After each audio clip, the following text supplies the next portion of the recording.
Yeah. So we have OMC's Menopause Cafe in April, which is the National Stress Awareness Month. And I'm joined this afternoon by Shirley Billson, who's the menopause anxiety coach, and we'll be dealing with different parts of anxiety and stress. I'll take the first part of this talk discussing the role hormones play in our reaction to stress and management of stress, and Shirley will be talking about how we can recognize that we're under stress and the more practical steps we can take to help ourselves. So just before we get started on that, I just thought I'll spend a short time on describing what hormones are, which are essentially just chemical messengers of our body, sending messages from one part to another and also communicating with one another. And that function is very important in order to sort of gel all the systems together, make sure every system knows what the other one is doing so that there's no chaos, and it regulates the functions like our menstrual cycle, our response to stress. So this sort of synchrony that hormones work with, it comes under multiple systems that are called hormonal axes. And for optimal health and balance, we need optimally functioning hormonal systems.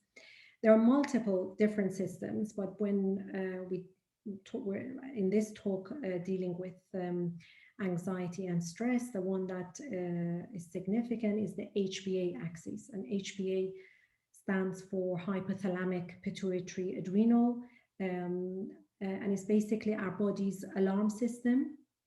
Our body, whether it faces a threat or stress, or it perceives a threat, the hypothalamus, which is a tiny little area near the base of the brain, senses that and starts a cascade of hormones, which eventually results in adrenal glands, which are two small triangular shaped organs sitting very close and on top of the kidneys to produce a number of hormones, including cortisol, which is the main stress hormone.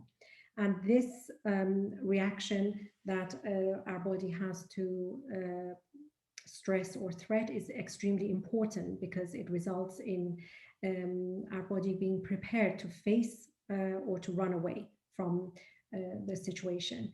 And it results in a number of systems being enhanced. For example, our blood pressure, our heart rate, the blood flow to the muscles, to sugar production and availability in the blood. But it also results in switching off of certain systems that doesn't serve that situation in our body. For example, our digestive system, our immune system, or our fertility or ovulation. This HPA axis, so it is important and positive, and it's self-limiting. When the stress is taken away, it sort of feeds back to stop the production of cortisol. And again, that switching off of the cortisol is as important as switching on the cortisol production. So in summary, our stress is basically, it's very common. We all feel it to different degrees, and it's our body's reaction to feeling threatened or under pressure. It can be very positive for us because it helps us to achieve deadlines or demands of our home and work life. It also prepares our body to face or flee from threat. However, if it's not in the acute phase, it's positive, but if it goes on chronically and it's not switched off, that can result in pathology and problems for health. This slide lists the number of different symptoms that you can feel in the short term when you're stressed, and also long term. So short term, of course, is that uncomfortable, restless feeling with racing heart, sweating. You may have an upset stomach, nausea, and trouble focusing, or even losing consciousness. And in the long term, the systems that were switched off with the release of cortisol, for example, our immune system or digestive system, If they're not turned back on, then that can result in problems, symptoms, and eventually to disease and disorder. It may be difficult to lose weight because of the increased level of sugar. You can have sleep problems, memory impairment, and of course, hormonal imbalances that can result in our perimenopause and menopause being brought forward. And this may seem like a busy slide with the flow chart, but it's basically there to show that hormones, or our female hormones, derived from cholesterol by this mother hormone called pregnenolone, which can be sort of pushed into making various number of hormones, including progesterone, DHEA, which is the other adrenal hormone, testosterone, estrogen, as well as the cortisol, the stress hormone. And basically, when our body perceives that threat or stress, it makes more cortisol to the detriment of progesterone and other hormones. And so your female hormone levels can drop, and that can eventually lead to a number of different problems like perimenopause, difficulty sleeping, and inflammation. There is a phenomenon called pregnenolone steal, or cortisol steal, which is basically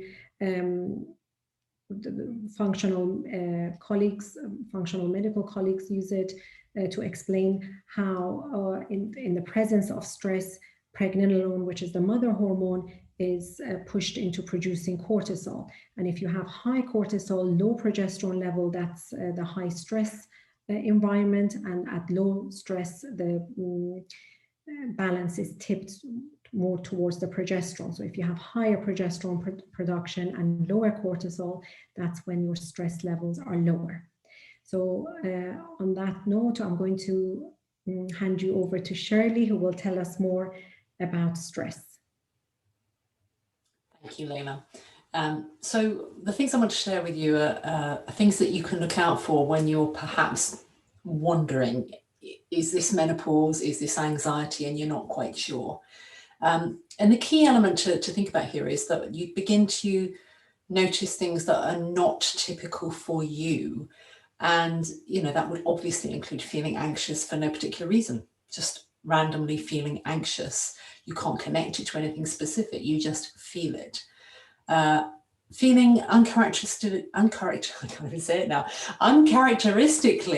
irritable or angry, and that could be really out of character. It could be that you suddenly are very snappy with people close to you, people that you care about, or even some of those colleagues that you don't care so much about, but fewer filters on what you might or might not be saying.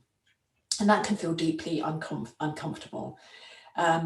Overwhelm around things that logically you perhaps think you shouldn't feel overwhelmed by. You realize that perhaps the workload or whatever it is that's going on is no different to how it used to be, but suddenly it feels that something that was manageable has now become overwhelming.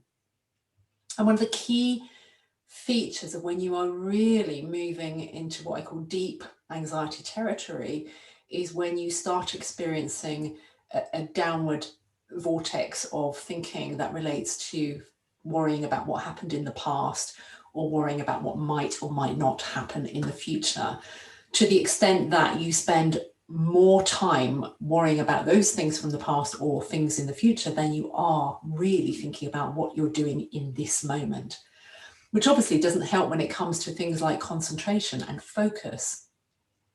And when we can't concentrate and we can't focus and we're becoming irritable and angry, and there's things that we're doing that don't seem normal for us, that can increase our sense of self-doubt, because suddenly we're not performing or behaving the way that we're used to. And especially if you're in a high-pressured work environment, as many of us are, to start making mistakes, to start not having access to thoughts or words, being forgetful of language is quite common, can be very, very discombobulating and begins to increase your sense of doubt, and you can even begin to lose your sense of self and identity.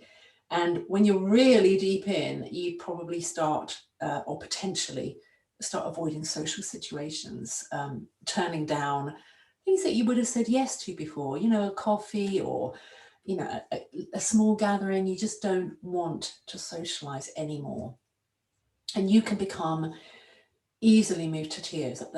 Just the blink of an eye, one moment you're fine and the next minute you're in floods of tears and you have no idea why. Thank you, Laila. Could I have the next slide, please? Thank you.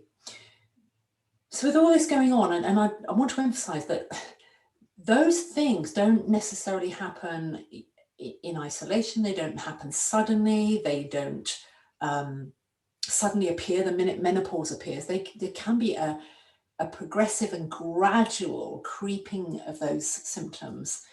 And you can move from feeling terrible one day and then feeling fine the next and convince yourself that everything's okay, when actually it would do you well to seek some help and to share with someone the range of symptoms that you might be experiencing, because there can be a period of around 10 years before you even hit what's recognizable as menopause.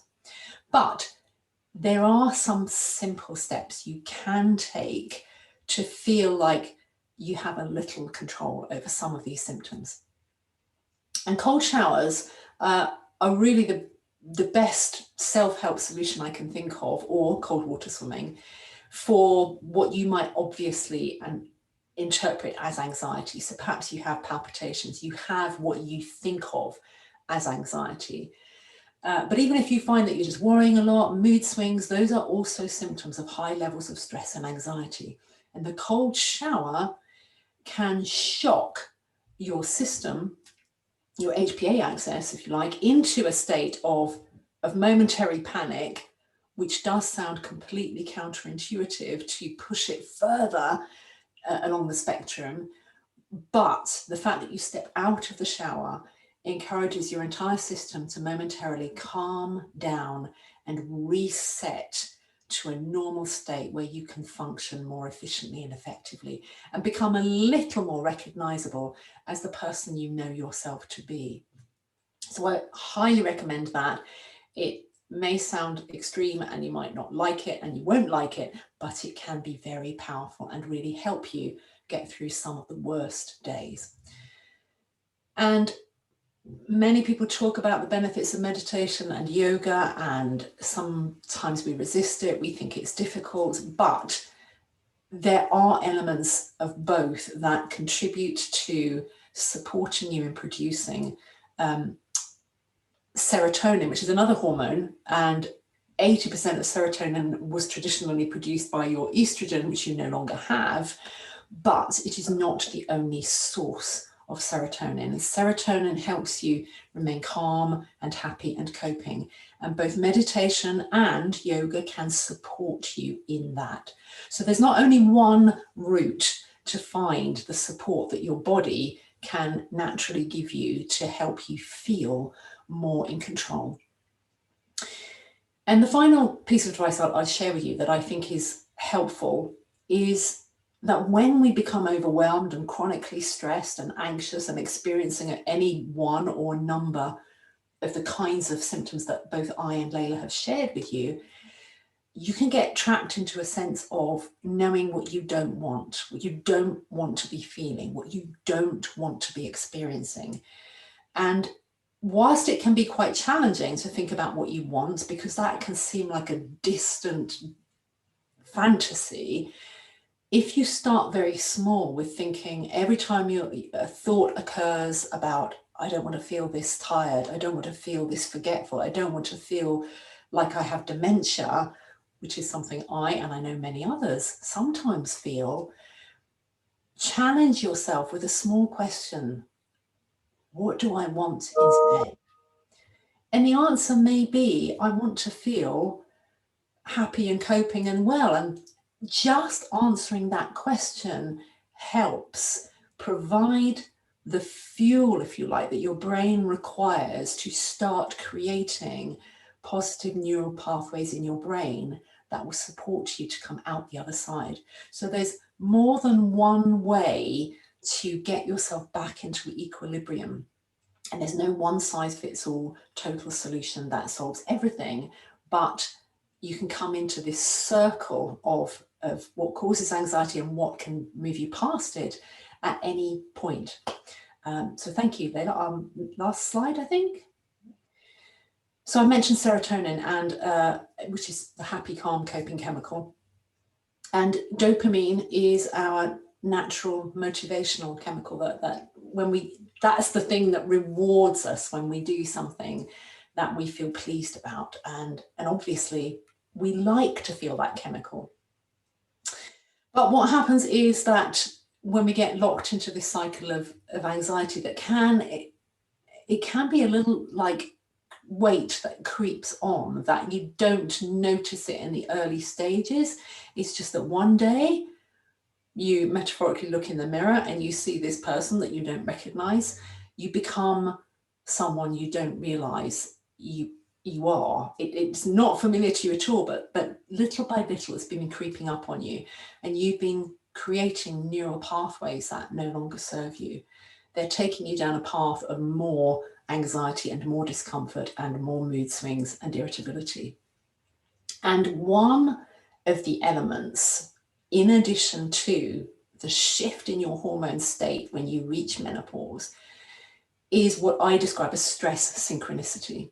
In other words, a whole host of factors can coincide with the very time in our lives when we experience menopause.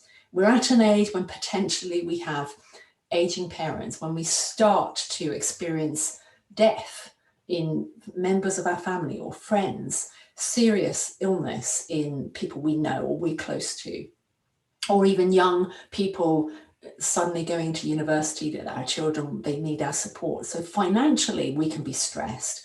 There can be retirement, redundancy, shift of job. There's a whole host of factors that can all arrive together, and together with menopause can increase and elevate those levels of stress that tip you into a place of anxiety.